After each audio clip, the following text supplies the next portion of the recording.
What adjustments did you guys have to make in game? Just kind of settle down.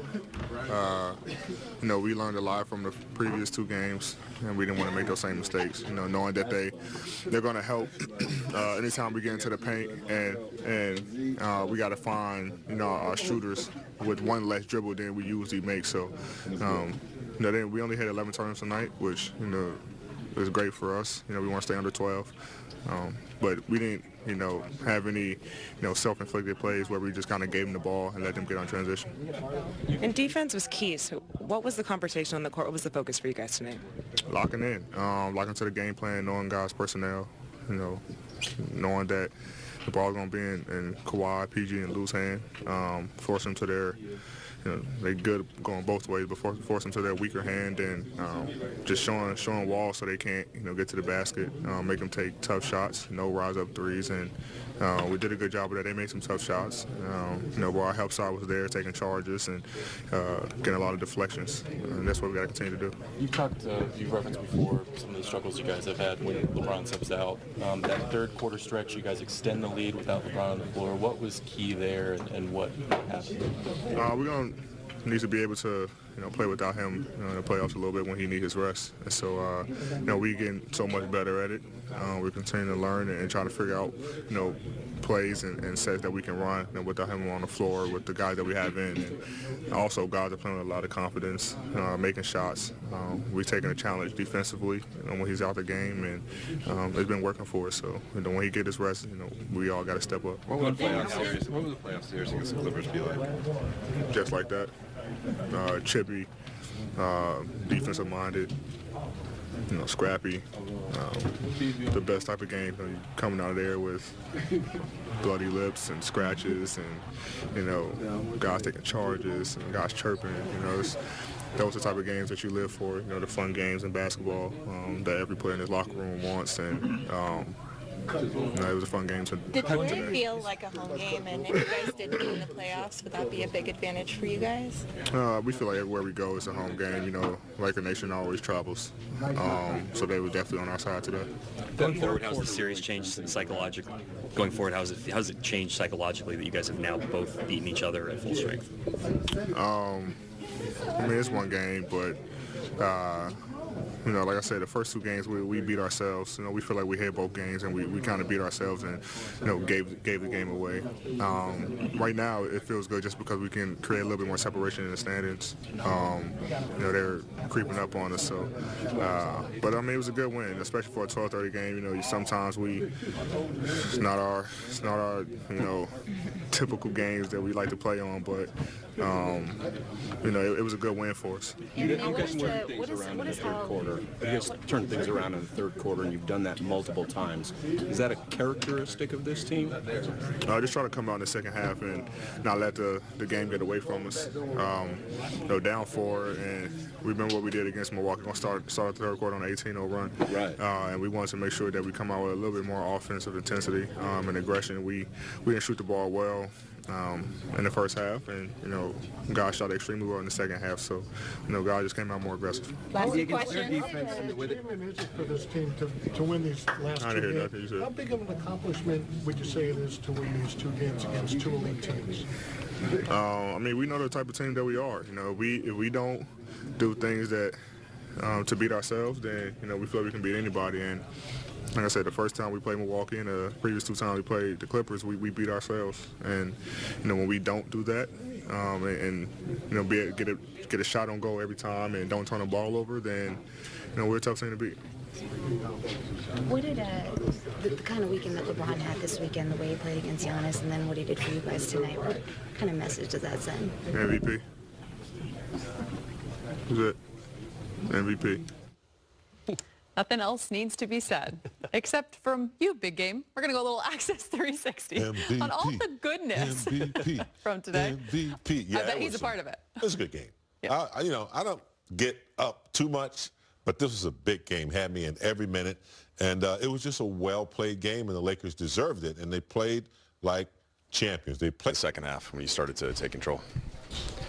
I think we started winning 50-50 balls. I thought we got more aggressive in our catch and shoot situations at the 3-point line. in particular Avery Bradley, and you know, we had the mindset that there was going to be a wall at the rim, there's going to be a collision at the rim, the entire second half, and for the most part, we did. Just made sure that we were protecting the rim. We probably fouled a little too much, but there were a lot of great no foul possessions. But I'd probably say those three things. You've been winning consistently all season, but do you learn anything more this weekend with the wins coming against Milwaukee and the Clippers? I think you learn every time you play a game, but we do keep the regular season games in perspective. There's a lot of factors that go into these games that really don't matter come playoff time, whether you win or lose. But to measure the habits that we're trying to build, it's very encouraging to see our guys perform at this level against two of the best teams in the league. How about LeBron just continuing to get to the basket at this rate against these kind of defenses and the stuff that we've seen in the playoffs of past? Or what did you make of his weekend? He was unbelievable. His best weekend in the Lakers uniform. I'm assuming that I wasn't here last year, but in my mind, this season, this was his best two-game stretch. Really just dominated both games, and helped close them out. AD and Bron both down the stretch of the Milwaukee game helped close it out, and AD was in foul trouble tonight. He had some big buckets, but Bron down the stretch, just going to the rim, attacking, down the stretch against any matchup that they put on him. He was just too much for him, and just an outstanding performance. Avery Bradley was sensational today. Was that by design? Did he have a hot hand? He's been hot the last, 5-6 weeks or so. We always want our guys to be catch-and-shoot aggressive on the perimeter. We know that, Anthony and LeBron are going to get double-teamed when the ball swings. There's no hesitation. And, I thought our team collectively as a group for the second game in a row were a little bit hesitant at the three-point line in the first half. But he really got going and was, obviously a huge part of the win. You guys have done this all year where third quarter you flip I don't want to say flip a switch, but you seize control of games. Happened Friday night, it's happened in Houston, happened again tonight. Is that your halftime speech, or is that characteristic of the great team? Halftime speaker, so it's got to be the head coach. No, there's been plenty of times where we lost games or lost leads in the third quarter as well, but this weekend, the third quarter has been good for us. We highlighted that in our film session yesterday in the Milwaukee win, that we had a huge 18-0 run or something like that in the third. We talked about that again at halftime today, like this is going to be our quarter. It's time to make our run, and we were great in that stretch, and really down the stretch late in the games, I think has been more critical with the last two wins is how we've executed offensively down the stretch. You've talked before about LeBron and how there are certain games where you don't have to talk to him pregame, just in general, because he's got that locked-in look in his eye or attitude. Was he like that before these last two games? I don't know. I was too locked in to notice what everybody else was doing. He's pretty locked in. It wasn't our whole locker room. There wasn't a lot of laughing and joking before the game. We knew we were going to just have a seriousness to our approach tonight, and I think it showed up in the game. Frank, you said again and again that this would not be a statement game, but to win the way you did on Friday in the Golden Age, how much momentum does that give you guys? We've got some momentum. I think it keeps it more than anything. But in the regular season.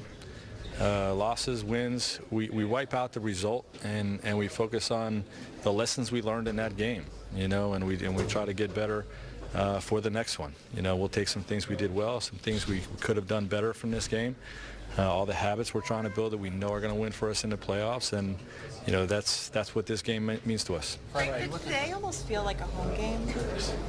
Of course, we're in Staples Center. All Staples Center games feel like home games, for sure. And obviously our fans turn out. Lakers fans turn out no matter where we are, but in particular for this road game.